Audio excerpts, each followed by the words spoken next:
লেগে আছো? আরে তুমি এত টেনশন করো না, আমার প্রমিসটা আমার মনে আছে।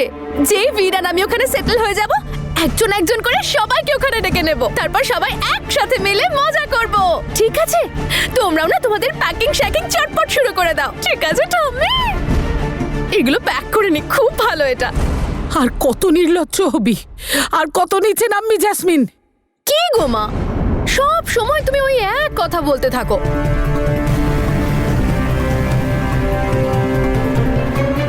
এ বাবা, কি আমি এত ইম্পর্টেন্ট জিনিসটা কি করে বলতে পারি? আমি তোমায় যন্ত্রণার বাজে স্মৃতি ছাড়া কিছুই দিতে পারিনি তনু। মা, এই ব্যাপারে পরে কথা বলবো। আর এই উপরওয়ালার আশীর্বাদ সব সময় তোমার সাথে থাকবে।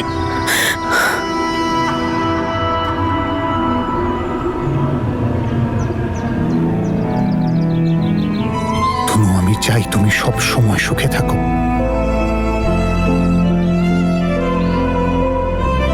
আমার থেকে আর আমার দেওয়া যন্ত্রণার থেকে দূরে একটা ভালো এবং আনন্দে ভরা জীবন কাটাও।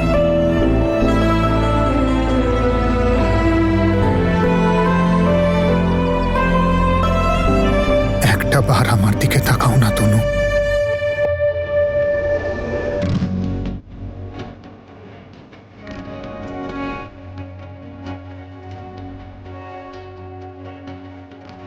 এখন আমার যাওয়া উচিত।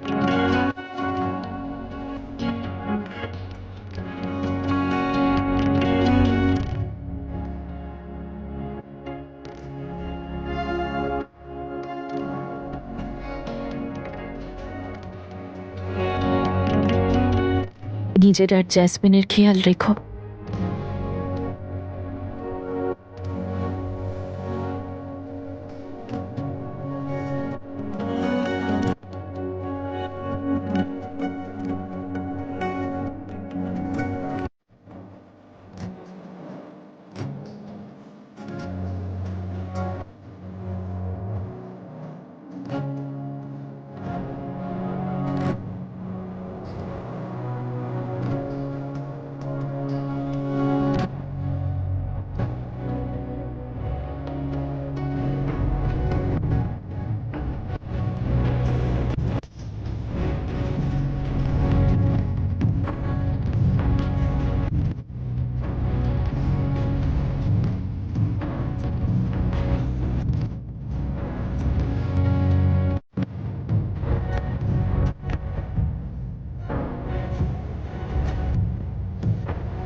ওহো ওহো, সত্যি গোটা পৃথিবী জুড়ে খুঁজলেও পাওয়া যাবে না পৃথিবীর সেরা আচার। দারুণ লাগে খেতে। আচারটা আমি নিয়ে নিচ্ছি। আর মা, তুমি ওই মিষ্টিটা বানাও না, ওটা দাও। আরে ওই তো, সর। এটা তো আমার ফেভারিট, এটা কি করে ভুলতে পারি আমি? মিষ্টি নিয়ে নিয়েছি, আচার নিয়ে নিয়েছি, আর কি? আরে টরন্টো আর ভ্যানকুভারের দুধ থেকে তৈরি খাঁটি ঘি, সেটা তো ভুলে গেছি। এ বাবা, ওটা তো আমাকে নিয়ে যেতেই হবে। ওটা ছাড়া তো আমার পরোটা হজমই হয় না। নিয়ে আসছি এক্ষুনি কিচেন থেকে। হ্যাঁ, এই যে পেয়েছি। না, সবকিছু তুমি নিয়ে গেলে আমি কি খাবো? কানাডায় সবকিছু পাওয়া যায়। পালি আঙ্কেলের ছেলে তো ওখানে দোকানও খুলেছে, ওখান থেকে সবকিছু নিয়ে নিও। ওখানে আমি গেলে সবার আগে তোকেই ডাকবো। জেসমিন দিদি এখানে যাবো, জেসমিন দিদি ওখানে যাবো। তুই টেনশন করিস না, আমি তোকে কানাডা ভালো করে ঘোরাবো। তুই একবার বড় একটা কার কিনে নিক। আরে ছাড় না, কি এটা আমার।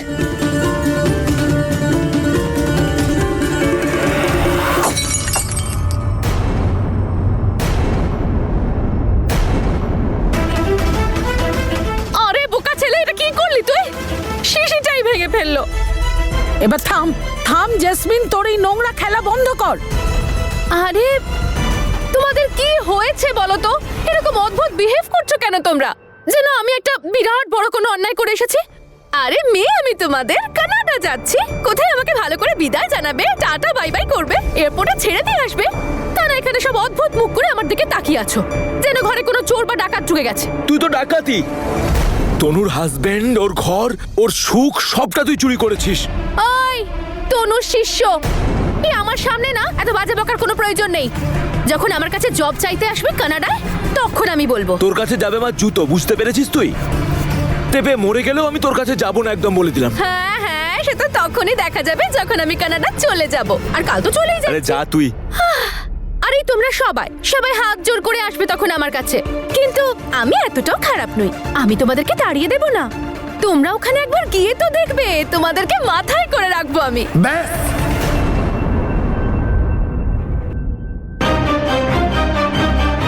আরে অনেক করেছিস তুই। তোর স্বপ্ন পূরণ হয়েছে তো, এবার আমাদের বাঁচতে দে।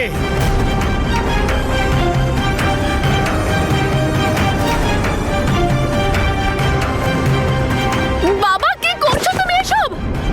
বাবা, যা যা, চলে যা এখান থেকে। বাবা, এসব কি করলে তুমি? হ্যাঁ, যা তোর সাথে করা উচিত ছিল সেটাই করেছি। চলে যা, চলে যা এখান থেকে। আর তোর মুখটা দ্বিতীয়বার এখানে দেখাবি না। তোর স্বপ্ন, তোর কানাডা নিয়ে তুই থাক, তোর সাথে আমাদের কোনো সম্পর্ক নেই। ও প্লিজ বাবা, আমি এমন কোনো অন্যায় করিনি যার জন্য তোমরা এরকম ব্যবহার করছো। আর আমি এমন নতুন কোন কথাটা বলেছি যেটা তোমরা কোনোদিনও বলনি?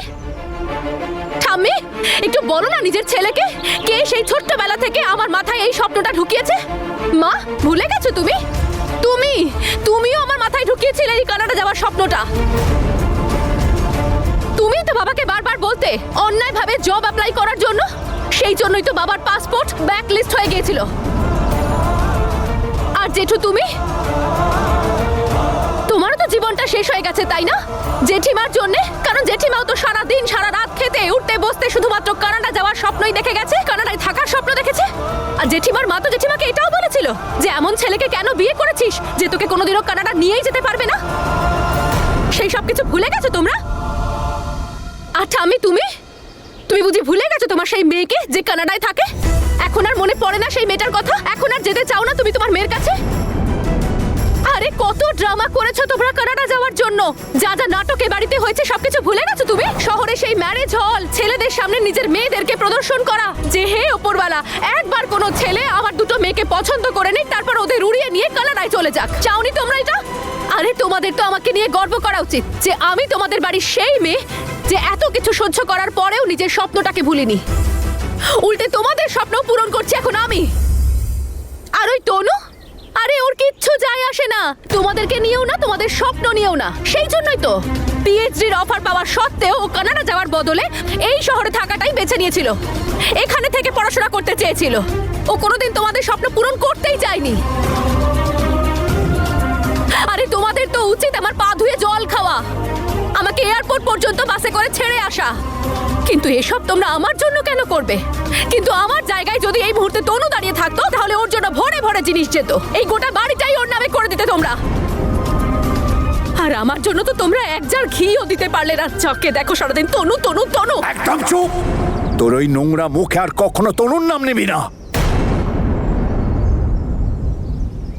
যদি তুই আমার মেয়ে না হতিস তোকে আমি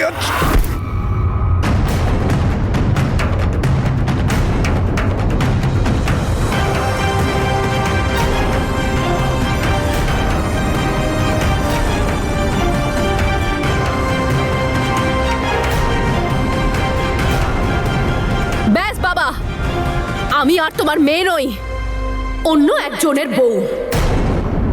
তাই আর এভাবে তুমি আমার গায়ে হাত তুলতে পারো না।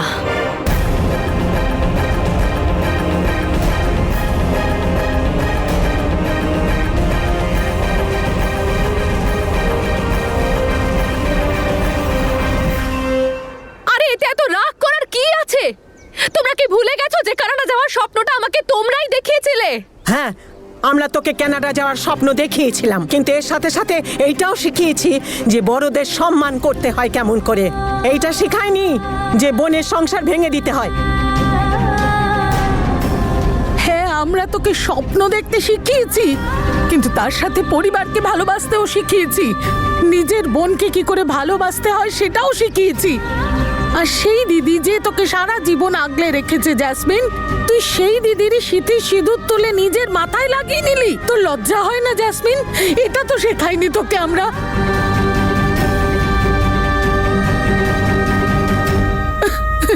না না গো, না মা, এসব এসব আমাদেরই কর্মফল। ঠিকই বলেছিস তুই, একদম ঠিক বলেছিস তুই। আমাদেরই চিন্তা ভাবনার মধ্যে কোন একটা ভুল ছিল। তুই শিখিয়ে দিয়েছিস আমাদের। তুই তো আমাদের বলেই দিলি যে আমরাই ভুল।